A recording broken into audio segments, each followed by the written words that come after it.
My family chose my freshly graduated cousin over me for the business, so I joined our rival. Now they've all cut me off.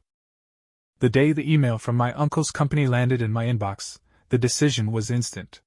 It was a job offer, clear and straightforward, with a title that meant something, operations lead, and a salary that didn't insult the years I'd put in. By evening, the acceptance was sent. No hesitation, no second thoughts. The fallout started fast. Within 2 weeks, every family member had unfollowed me on social media.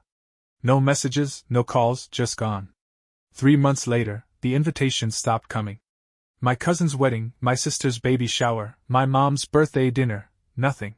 My name was erased from their lives, like it was never there. It wasn't my plan to start a war. But the choice wasn't mine to begin with. Growing up, the family business was the only future laid out.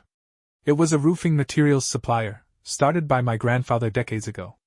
The warehouse, the office, the trucks, they were as familiar as my childhood home. At 14, the summer job began. Sweeping floors, stacking shingles, checking inventory. It wasn't glamorous, but it was real. Every year, the responsibilities grew. By high school graduation, the basics were mastered: ordering stock, managing deliveries, even handling customer complaints. College wasn't part of the plan, not because of money, but because the business was waiting. The promise was unspoken but clear: this was my path. The work wasn't just a job. It was identity. Weekends were spent learning the accounting software. Nights were for memorizing supplier contacts. Every process, every detail, was absorbed. The employees knew me, not as the boss's kid, but as the guy who'd jump in when a truck was late or a pallet needed moving. Respect was earned, not given. By 22, the operations side was second nature. The company wasn't huge, but it was steady. Customers trusted us. Orders came in. Bills got paid. That was enough. Then my cousin Derek showed up. He'd been away at college studying something vague like management. The family talked about him like he was inventing the wheel. His visits home were events, big dinners, everyone hanging on his stories about professors and internships. He'd walk into the warehouse like a tourist, snapping photos for his social media, captioning them, "Future CEO." It was annoying, but harmless. He wasn't part of the day-to-day. Not yet. That changed when he graduated. Derek came back with a degree and a suitcase full of confidence. Suddenly, he was in meetings I wasn't invited to. He'd stand in the office, pointing at spreadsheets, talking about optimization and scaling. The older guys, my dad, my uncles, ate it up. They'd nod, smile, pat him on the back. Meanwhile, the warehouse was still running because of me. Orders didn't miss deadlines. Deliveries stayed on schedule. But no one mentioned that. The shift happened quietly.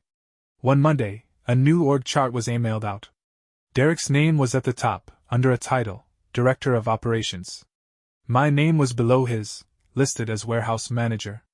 No one had said a word beforehand. No meeting, no explanation. Just an email. The job was the same desk, same tasks, but the message was clear. Derek was the future. I was the guy who kept the lights on. It wasn't about the title. It was about the years. Every early morning, every late night, every problem solved, they didn't matter. Derek's degree outweighed all of it. That night, sleep didn't come. The next day, work was mechanical. Load the trucks. Check the inventory. Answer emails. But something was different. The promise was gone. A week later, the family dinner confirmed it. Everyone was there: parents, aunts, uncles, cousins. Derek was the star, talking about his vision for the company. No one asked about my work. Halfway through dessert, my aunt leaned over. She said Derek had the edge, charisma, ideas, the big picture. She didn't say my name, but the point was made. I was reliable. He was special. The table kept eating. No one disagreed. That was enough. The next morning, the decision was final. My uncle, my dad's brother, the one who'd left the family business years ago, ran a competing company. It was smaller, focused on roofing tech, not materials. He'd always been the outcast, the one who didn't play by the family rules. We'd talked before, nothing serious, just catching up. But he'd said something once: if I ever needed a change, his door was open. That day, the email went out. Was he hiring? The reply came in an hour. He was. The email to my uncle wasn't long. It laid out my experience, my role at the family business, and asked if he had anything open. His reply came fast, offering a meeting the next day. His office was an hour's drive, in a part of town I rarely visited. The building was modern, all glass and steel, nothing like the cinderblock warehouse I knew. Inside it was quiet. No forklifts, no shouting over machinery. Just people at desks, screens glowing with data. My uncle was waiting, no suit, just a polo and jeans. He didn't waste time. The job was mine if I wanted it, operations lead, starting in 2 weeks. The pay was double what I made. I said yes on the spot. Leaving the family business wasn't planned. There was no resignation letter, no big announcement. An email went to my dad, short and professional. It stated my last day and thanked him for the opportunity. No response came. The next morning, the warehouse felt different. The guys on the floor didn't know yet, but word spread by lunch. Some shook my hand, others just nodded. They'd seen Derek's name on the org chart too. No one asked why I was going. Packing up took an hour.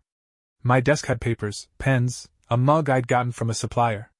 It all fit in one box. The office was empty when I left, no one to see me walk out.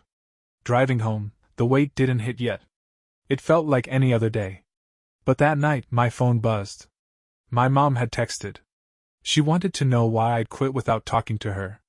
I didn't answer. The next day, my dad called. His voice was flat.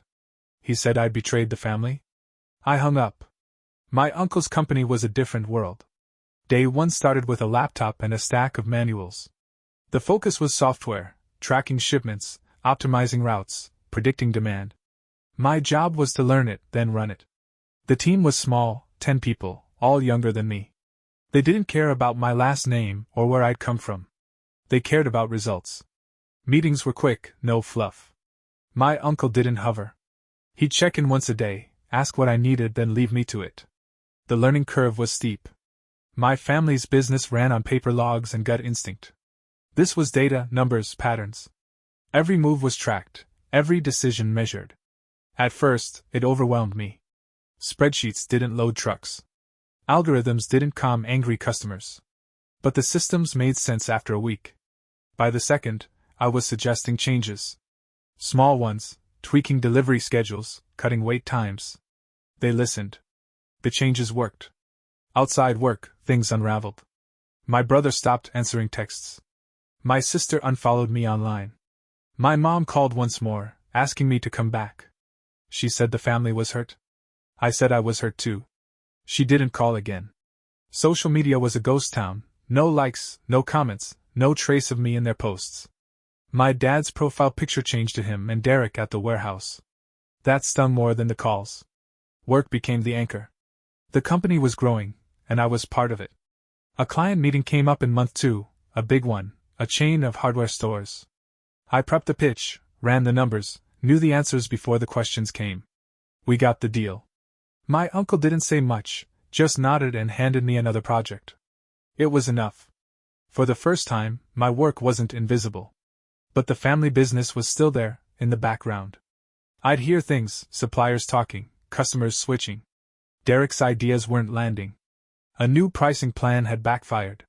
A major client walked. It wasn't my problem, but it felt like it. Every loss they took was a reminder of what I'd left. And what they'd chosen. The third month at my uncle's company brought a shift. The work wasn't just tasks anymore, it was mine. The systems I'd learned started to feel natural. I could pull reports, spot bottlenecks, and fix them before they grew. My team relied on me, not because of my name, but because I delivered.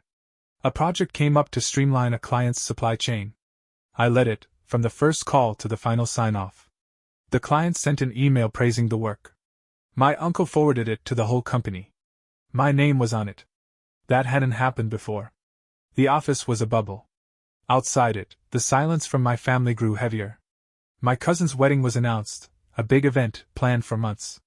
No invitation came. I saw the date on social media, posted by my aunt. The comments were full of family, all excited. My name wasn't mentioned. My sister's baby shower was the same week. I found out from a coworker who'd seen pictures online.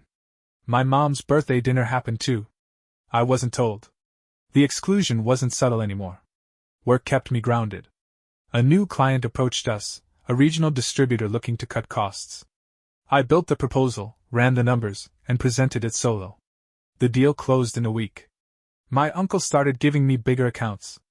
I was in meetings with CEOs, people who didn't care about my past, only what I could do now. My salary went up. I moved to a better apartment, one I could afford without checking my account first. The days were long, but they meant something. My family's business started slipping. I didn't seek out the news, it came to me. A supplier we'd both worked with mentioned it during a call. They'd lost 2 contracts to us. Derek's name came up. The supplier said his new system was confusing clients. Orders were late. Payments were missed. I didn't ask for details, but they kept talking. It wasn't my fault, but it felt like my shadow was there. The distance from my family wasn't just emotional. My dad changed his phone number. My mom stopped checking in. My brother posted a photo with Derek captioned, "Real family." I didn't react, didn't comment. But it stayed with me. Nights were the worst. I'd sit alone, scrolling through old messages, wondering where it went wrong. The answer was always the same: I wasn't enough for them. Work didn't pause. A third client signed on, then a fourth. My projects were saving companies thousands. My uncle put me in charge of a new division, tech integration for smaller firms. It was my idea, pitched in a meeting no one expected me to lead. They approved it. I hired 2 people, trained them, and set the goals. For the first time, I wasn't just following orders. I was building something. The family business came up again, uninvited. A client meeting overlapped with one of their old accounts. They'd been outbid by us. I didn't know until the contract was signed. The client mentioned my dad's name, said he'd been angry. I nodded, kept it professional. But driving home, it hit me. Every win for me was a loss for them. And they blamed me. The 4th month marked a line I didn't see coming. My uncle's company wasn't just a job anymore, it was a career. I was running 3 projects, each bigger than the last.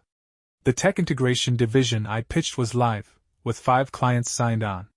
I hired another team member, trained them myself, and set up a system to track progress.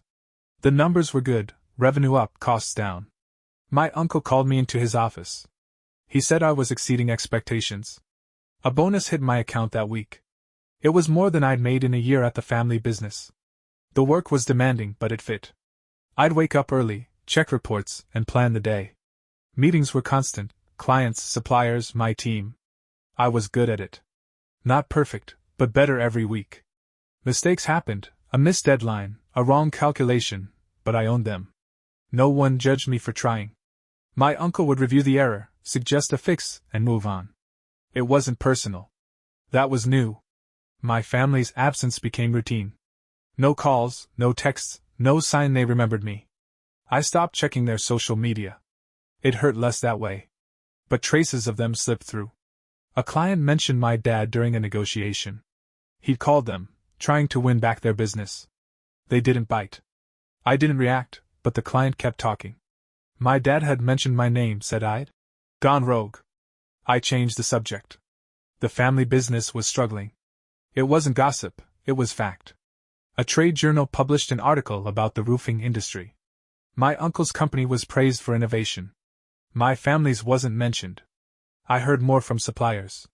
Derek's changes, new software, new pricing, were failing. Clients left. 2 employees quit. I didn't celebrate it. But I didn't feel guilty either. They'd made their choice. My life outside work was quiet. I didn't have friends from the old days, most were tied to the family. I didn't go out much. Weekends were for catching up on emails or reading about the industry. I started running, just to clear my head.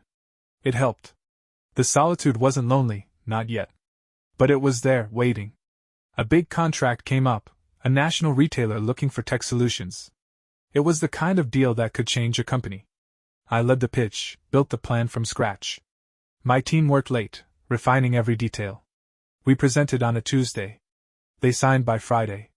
My uncle shook my hand, said it was my win. The contract was worth millions. It was also one my family had bid on. They lost. That night, I got an email. It was from my cousin, Not Derek, but his sister. She said I'd humiliated the family. She said my dad was stressed, my mom was crying. She said I could fix it by quitting. I read it twice. Then I deleted it. Sleep didn't come easy. Month 5 at my uncle's company brought a new rhythm. The tech integration division was no longer an experiment, it was a cornerstone. 8 clients were on board, with 3 more in talks. I managed a team of 5 now, each handling their own accounts. My days were split between strategy sessions, client calls, and training new hires. The work wasn't easy, but it was mine. A second bonus arrived, unannounced. My uncle said it was for exceeding targets. I bought a new laptop, paid off a credit card, and saved the rest. Stability felt real. The office was a machine, humming with purpose. I'd walk in at 7, coffee in hand, and dive into reports. By noon, I'd be on calls with clients, walking them through our system. Afternoons were for the team, reviewing their work, fixing errors, pushing them to think bigger. I wasn't their boss in title, but they looked to me. My uncle noticed. He started pulling me into executive meetings. I didn't speak much, just listened. But I was there. My family's silence was absolute. No emails, no stray messages. I stopped expecting anything. But their world still leaked into mine. A client dinner turned awkward when someone mentioned my dad. They'd met him at a trade show. He'd looked tired, they said, and his pitch was off. I nodded, kept eating. Later, a supplier sent me an invoice meant for my family's company. It was unpaid, 3 months late. I forwarded it to their office and got no reply. Their business was unraveling. Industry contacts confirmed it. Derek's overhaul, new branding, new tech, had tanked. Customers complained about glitches. Orders were delayed. A big retailer dropped them entirely. I didn't ask for the details, but people talked. My name came up too. Some thought I'd planned it, jumping ship to sink them. I hadn't. But the wins kept coming. My division landed another contract, one my family had chased for years. The client cited our reliability. I didn't mention it to anyone. Life outside work stayed small. I ran every morning, 5 miles, no music. It was my reset. I cooked simple meals, chicken, rice, vegetables. My apartment was bare but clean. I didn't need much. Socially, I kept to myself. A coworker invited me to drinks once. I went, stayed an hour, left early. Connection wasn't easy. My past was a wall, nobody asked, and I didn't tell. A family event surfaced, uninvited. My aunt's anniversary party. I saw it online, posted by a cousin. The whole family was there, smiling in photos. Derek was in the center, arm around my dad. I wasn't mentioned, not even in passing. I closed the app, went for a run. The ache didn't leave, but it dulled. Work pushed forward. A new project launched, software for real-time inventory tracking. I designed the framework, led the rollout. It worked. Clients sent praise. My uncle said I was reshaping the company. For the first time, I believed it.